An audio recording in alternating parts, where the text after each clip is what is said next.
प्रिय भक्तगण, आज हम आपको एक कथा का श्रवण करा रहे हूं जो सुनने मात्र से आपके जीवन में सुख, संपत्ति और धन की वर्षा होगी। तो चलिए कथा को प्रारंभ करते हैं। जय श्री कृष्णा, राधे राधे, गणेश भगवान की जय। मित्रों, आज भाद्रपद महीने की चतुर्थी है जिसे बहुला चौथ कहते हैं। इस दिन गायों की पूजा और बहुला चौथ की कहानी सुनने से धन और संतान के सुख मिलते हैं। श्री कृष्ण भगवान का आशीर्वाद भी मिलता है जिससे सारे सुख प्राप्त होते हैं। आज मैं आपको बहुला चौथ और चौथ माता की एक अनमोल कहानी सुना रहा हूं। कृपया इसे ध्यान से सुनें। अगर आप यह कहानी सुन रहे हैं तो पूरा सुनिए। इस कथा को आधा अधूरा छोड़कर जाने की गलती मत करिएगा, क्योंकि इस पवित्र कथा को पूरा सुनने से मन चाहा फल की प्राप्ति होगी। इसलिए इस कथा को पूरा सुने। आप शिव भक्त हैं तो भोलेनाथ का अनादर ना करें। द्वापर युग का जमाना था। उस समय भगवान श्री कृष्ण ने वासुदेव और देवकी के घर अवतार लिया और ब्रज में अनेक लीलाएं की। गौ माता कामधेनु के एक अंश से बहुला नामक गाय उत्पन्न हुई और वह नंद बाबा की गौशाला में रहकर उसकी शोभा बढ़ाने लगी। बालक श्री कृष्ण और बहुला का बहुत अच्छा रिश्ता था। बहुला के दूध की धाराएं श्री कृष्ण को देखते ही बहने लगती थीं और श्री कृष्ण उस दूध को पीते थे। एक दिन बहुला बहुलावन में घास खा रही थी। उसी समय श्री कृष्ण ने एक बाल लीला करने का मन बनाया और उन्होंने माया का उपयोग करके सिंह का रूप धारण किया।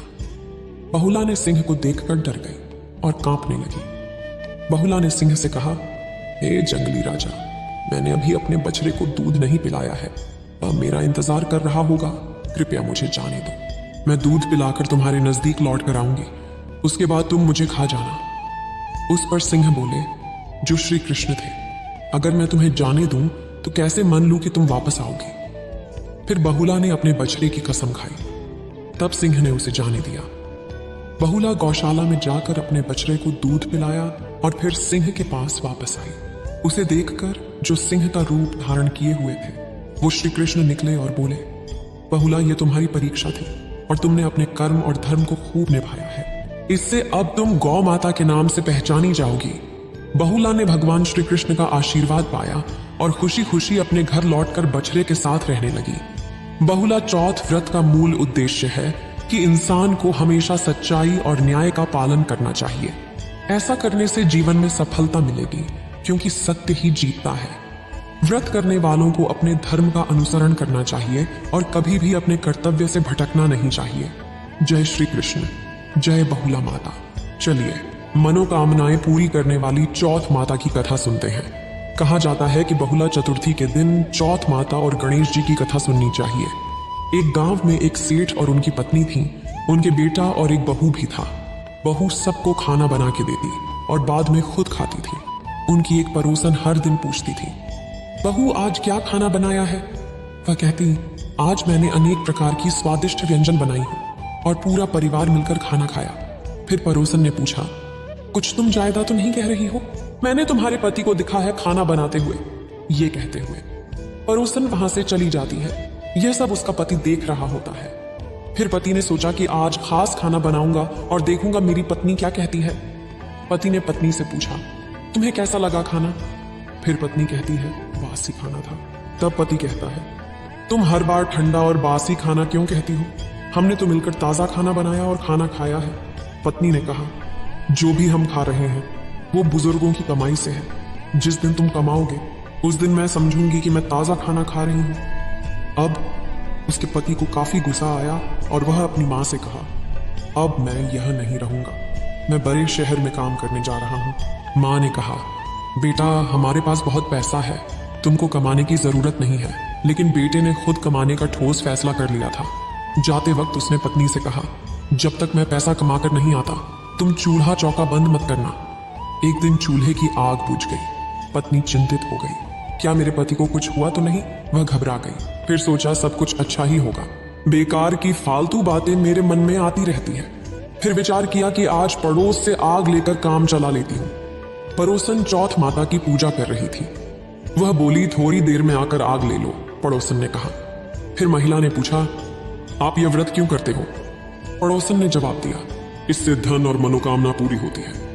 तब से उस महिला के मन में आया कि मैं भी चौथ माता की पूजा करूंगी और उनका दीवार पर चित्र बनाकर पूजा करूंगी। उस दिन वो बहु घी और गुड़ से चूरमा बना के चौथ माता का व्रत पूरा करती है और रात को चंद्रमा को पानी देकर खाना खाती है। ऐसा करके कई दिन हो गए। तब चौथ माता भक्त की प्रार्थना सुनी और उसके पति को चौथ माता ने सपना दिखाया कि तुम्हारी पत्नी तुम्हें बहुत याद कर रही है। तुम घर जाओ और उसकी चिंता दूर करो। तुम दुकान खोलना बाद में, तुम घर जाओ, सब कुछ ठीक हो जाएगा। पति ने सोचा कि माता जी ने जो कहा है वो करना चाहिए। उसने तैयारी की और बहुत सा पैसा लेकर घर की ओर बढ़ा। रास्ते में एक बड़ा काला सांप उसका रास्ता रोका और बोला, आज मैं तुम्हें काट लूंगा, तुम्हारी उम्र पूरी हो चुकी है। लेकिन पति ने सांप से कहा, चौथ माता ने मुझे सपना दिखाया है और मैं अपनी पत्नी से मिलने जा रहा हूँ। वो मुझे बहुत याद कर रही है। मैं उसकी चिंता दूर करने जा रहा हूँ। मैं उससे मिलने जरूर जाऊंगा, फिर तुम्हारे पास आऊंगा, तब उस समय तुम मुझे काट लेना। सांप ने बोला, अगर तुम वादा करके जाओगे तो मैं तुम्हें जाने दूंगा, लेकिन अगर तुम वापस नहीं आओगे तो मैं तुम्हारे घर आकर काट लूंगा। उसने सांप को ऐसा प्रतिज्ञा करके घर वापस पहुंचा। वहां पर सबसे खुशी खुशी मिलकर खाना खाकर उदास बैठ गया। जब उसकी पत्नी ने पूछा क्यों उदास है, तो उसने कहा कि अगर मैं सांप के पास नहीं जाऊंगा तो वो मुझे घर आकर काट लेगा। पत्नी ने कहा, तुम चिंता मत करो, मैं कुछ करूंगी। उसने कमरे में 7 कदम तैयार किए। पहले कदम पर बालू, दूसरे पर इत्र, तीसरे पर गुलाल और फूल, चौथे पर केसर, 5वें पर मिठाई, छठे पर गद्दी और कालीन और 7वें कदम पर दूध का कटोरा रख दिया। इस तरह वह तुरंत ही सीढ़ियों को सजा दिया और बैठ गई। इसके बाद बहू थक कर सो गई। जैसे ही आधी रात आई, सांप वहां जाकर सीढ़ी चढ़ने लगा। पहले कदम पर ही वापस मुड़ गया और बोला कि मैं जरूर काटूंगा। इसी तरह उसने सीढ़ियों पर अपना प्रयास जारी रखा और कहते हुए जा रहा कि मैं जरूर काटूंगा। लेकिन उसे चौथ माता ने देख लिया। उन्होंने सोचा, मैं इसे नहीं छोड़ूंगी, वरना धर्म और पूजा का कौन मानेगा। इसके बाद चंद्रमा, चौथ माता और गणेश जी ने मिलकर सांप को बचाने का निर्णय लिया। चंद्रमा ने उसे रोशनी दी, चौथ माता ने ढाल बनकर उसे छिपाया और गणेश जी ने तलवार से मारकर उसे वहां से हटा दिया। सुबह होते ही लोग उनसे मिलने आए, पर वे उठे ही नहीं। बहुत समय बाद उनकी मां उन्हें उठाने गई। मां ने सीढ़ियां चढ़कर वहां जो देखा, उन्हें बहुत चिंता हुई। उन्होंने बेटे और बहू को बुलाया। बेटा बहू जब उठे, उन्होंने देखा कि वहां एक ढाल और तलवार पड़ी है। जब ढाल उठाई तो वहां एक मरा हुआ काला सांप था। वे सोचे कि भगवान गणेश और चौथ माता ने उनकी सुरक्षा की है। सब परिवार मिलकर चौथ माता जयकर करने लगे। चौथ माता की जय, गणेश भगवान की जय कहकर पूरा परिवार खुशी से रहने लगे। फिर उनके मन में ख्याल आया कि अब हम लोग वे दूसरी बहुला चौथ कथा सुनेंगे। जो इस कथा के अनुसार पार्वती जी ने गणेश जी से पूछा कि भादो महीने की कृष्ण चतुर्थी को संकट नाशक चतुर्थी क्यों कहते हैं और उस दिन व्रत कैसे किया जाता है। मां ने सीढ़ियां चढ़कर वहां जो देखा, उन्हें बहुत चिंता हुई। उन्होंने बेटे और बहू को बुलाया। बेटा बहू जब उठे, उन्होंने देखा कि वहां एक ढाल और तलवार पड़ी है। जब ढाल उठाई तो वहां एक मरा हुआ काला सांप था। वे सोचे कि भगवान गणेश और चौथ माता ने उनकी सुरक्षा की है, जैसे उन्होंने सेठ के बेटे बहू की थी। चौथ माता की जय, गणेश भगवान की जय कहकर वे दूसरी बहुला चौथ कथा सुनने लगे। इस कथा के अनुसार पार्वती जी ने गणेश जी से पूछा कि भादो महीने की कृष्ण चतुर्थी को संकट नाशक चतुर्थी क्यों कहते हैं और उस दिन व्रत कैसे किया जाता है। तो चलिए अब इस कथा को जानते हैं। तो प्रिय भक्तगण, श्री कृष्ण ने कहा कि हे युधिष्ठिर, इसे सुनो। एक बार की बात है, जब माता पार्वती जी ने जब एक सवाल गणेश जी से किया, तो बुद्धिमान गणेश जी ने क्या जवाब दिया वो मैं आपको सुनाता हूं। श्री गणेश जी बोले कि मां, राजा नल को कई बड़ी मुश्किलें आई। उनके हाथी और घोड़े चोरी हो गए, उनका खजाना लूट लिया गया और उनकी संपत्ति में आग लगकर और जलकर राख हो गई। उनके मंत्री भी उनका साथ छोड़ दिए। राजा नल ने जुआ में सब कुछ हार गया और उनकी राजधानी भी उनसे छीन गई। पूरी तरह से निराश और अकेले होकर वो जंगल में चले गए। जंगल में उन्होंने अपनी पत्नी दमयंती के साथ छूट गया और दोनों ने कई कठिनाइयां का सामना किया। फिर भी उनका और उनकी पत्नी का मिलन हो गया। इसके बाद राजा और रानी ने सोचा कि हम लोग दोनों अलग अलग शहर में जाकर रहेंगे। फिर राजा किसी शहर में कोई काम करने लगे, रानी अलग शहर में रहने लगी और राजकुमार भी कहीं और काम करने लगा। एक समय था कि पहले राजा, रानी और राजकुमार कहलाते थे। वे अलग अलग जगह काम करते और अपने कर्मों का फल भोग रहे थे। इसी तरह अब उन्होंने भिक्षा मांगना शुरू कर दिया। शहर, गांव और जंगलों में भटकते रहते थे। एक दिन दमयंती जंगल में भटकते हुए महर्षि सरभंग से मिली। उसने उनके पैरों को छूकर प्रणाम की और प्रश्न किया, महर्षि, क्या मैं अपने पति से फिर मिल पाऊंगी? क्या मुझे फिर धन और सामर्थ्य से भरपूर राज्य मिलेगा?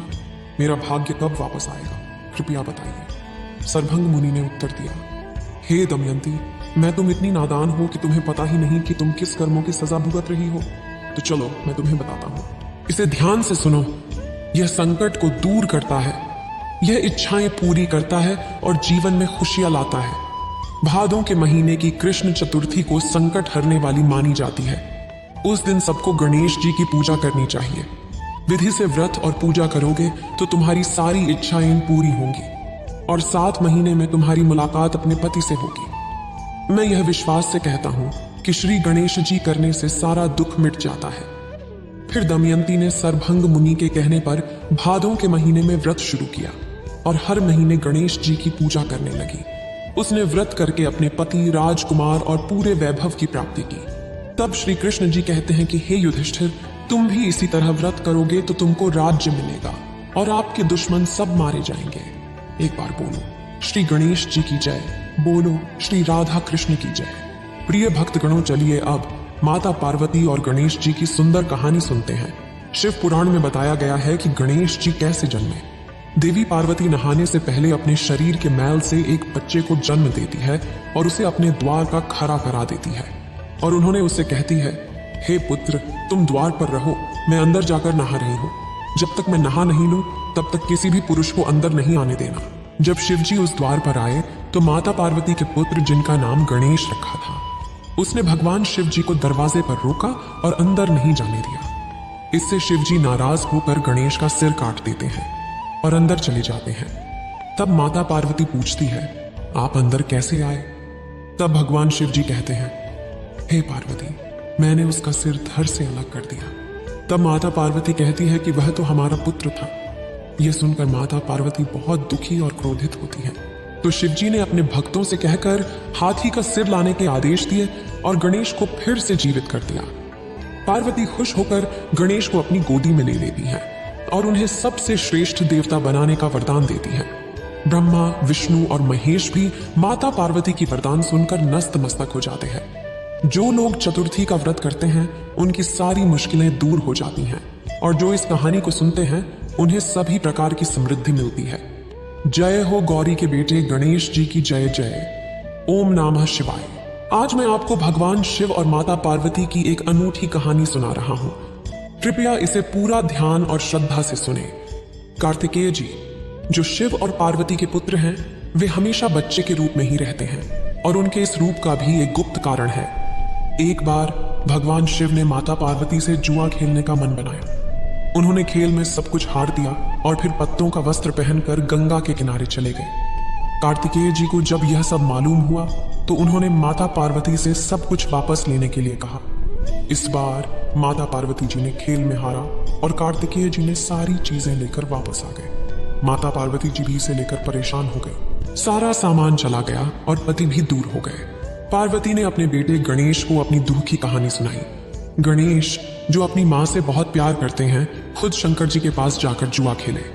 वे जीतकर वापस आए और माता पार्वती को खुशखबरी सुनाई। पार्वती ने कहा कि उन्हें अपने पति को भी साथ लाना चाहिए था। गणेश फिर से अपने पिता भोलेनाथ की तलाश में निकले। उनका मिलना हरिद्वार में हुआ, जहां वे विष्णु और कार्तिकेय के साथ घूम रहे थे। भगवान भोलेनाथ ने पार्वती के पास जाने से मना कर दिया। उसी स्थान पर रावण मौजूद था, जो भोलेनाथ का भक्त है। रावण ने गणेश के वाहन मूषक को डरा दिया और वहां से भगा दिया। वहीं भगवान विष्णु ने भोलेनाथ की इच्छा से पासा का रूप धारण कर लिया था। गणेश जी ने अपनी मां की उदासी अपने पिता भोलेनाथ को बताई। भोलेनाथ जी ने कहा, हमने नया जुआ बनाया है, अगर तुम खेलना चाहो तो मैं वापस आ सकता हूं। तब गणेश जी ने उनकी बात मान ली और उनके साथ जुआ खेला और गणेश की बातों से प्रभावित होकर भोलेनाथ माता पार्वती के पास गए और खेलने की प्रक्रिया शुरू की। तब माता पार्वती हंसकर बोली, आपके पास क्या है जिससे खेल सकें? भोलेनाथ जी चुप हो गए। नारद जी ने उन्हें अपनी वीणा और अन्य चीजें दी। इस खेल में भोलेनाथ जी बार बार जीतते थे। गणेश जी ने समझा और उन्होंने माता पार्वती को भगवान विष्णु के रूप का राज बता दिया। माता पार्वती गुस्से में आ गई और उन्होंने भगवान शिव से बोली, हे प्राणनाथ, आपके सिर पर गंगा का वास रहेगा। उन्हें ने श्राप दिया और नारद जी को भी श्राप दिया कि वे कभी भी एक जगह नहीं ठहरेंगे। भगवान विष्णु और रावण को भी दिए श्राप, जिससे वे एक दूसरे के शत्रु बने। कार्तिकेय को माता पार्वती ने दिया श्राप कि वो कभी बड़े नहीं होंगे।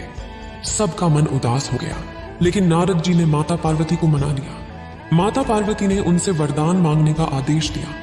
नारद जी ने कहा, मैं तभी वरदान मांगूंगा जब आप सबको वरदान देंगी। माता पार्वती मान गई। भगवान शंकर ने वरदान मांगा कि जो कार्तिक शुक्ल के दिन जुए में जीतते हैं वे पूरे साल सफल रहेंगे। भगवान विष्णु जी ने अपने प्रत्येक छोटे बड़े कार्य में सफलता का वर मांगा, लेकिन कार्तिकेय जी ने हमेशा बच्चा बने रहने की प्रार्थना की और बोले, मुझे भौतिक इच्छाओं से दूर रखो और मैं हमेशा भगवान की याद में रहूं। आखिरकार नारद जी ने देवर्षि बनने की वरदान की कामना की। माता पार्वती जी ने रावण को वेदों का विस्तार से समझाया और सबके लिए तथास्तु कहा। कार्तिकेय जी का जन्म होने से पहले जब तारकासुर के अन्याय से सब देवता परेशान थे, उस समय भगवान शंकर जी ने पार्वती जी की शक्ति को ग्रहण किया था और उसके बाद ही 6 मुख वाले कार्तिकेय जी का जन्म हुआ और उन्होंने तारकासुर का संहार किया। जय हो शंकर पार्वती भगवान की जय जय। इस वीडियो को बोलते समय कोई त्रुटि हो तो मैं क्षमा चाहती हूँ। उम्मीद है आप सभी को यह वीडियो अच्छी लगी होगी। अगर आप शिव के सच्चे भक्त हैं तो चैनल को सब्सक्राइब और वीडियो को लाइक करके कमेंट में हर हर महादेव लिख दीजिए।